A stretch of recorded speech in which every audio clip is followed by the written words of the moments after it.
It's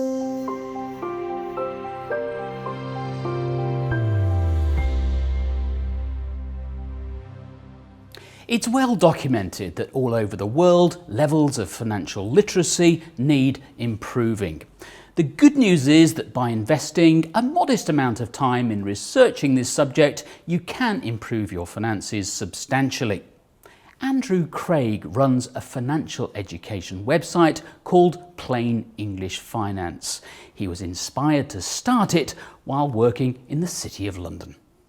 One of the things that really came home to me in doing that was even people in the city had really bad kind of nuts and bolts understanding of their personal finances. You know, what is an ISA, what is a pension, what are stock markets, what's inflation, what are interest rates. But I started Plain English Finance as a sort of angry young man as a reaction to that, and our guiding principle ever since I did that has really been to improve the financial affairs of as many people as we can.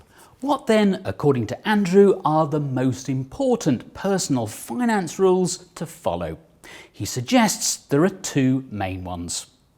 Rule number one is don't spend more than a third of your income on your house, which is something that sounds a bit crazy to people these days because we're so obsessed with home ownership in Britain. Because rule number two is you should basically always invest 10% of your income in investment products that aren't your house. And a lot of people, in spending vastly more than a third of their income on a roof over their head, find that they then can't afford to save and invest 10% of their money in investments.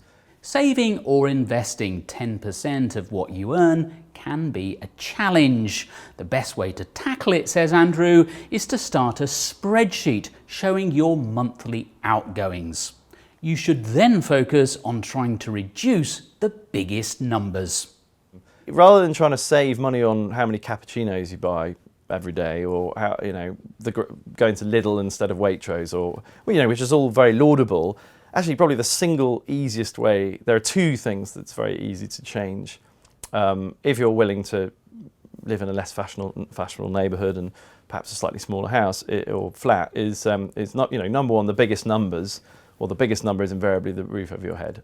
And then the second one down the road, or down the sort of spreadsheet from that, tends to be cars. Too many people, particularly, dare I be slightly sexist and say, particularly men, rush to buy a really flash, expensive car prematurely. So if you don't yet have a spreadsheet showing your monthly outgoings, why not work on it now? There's no time like the present.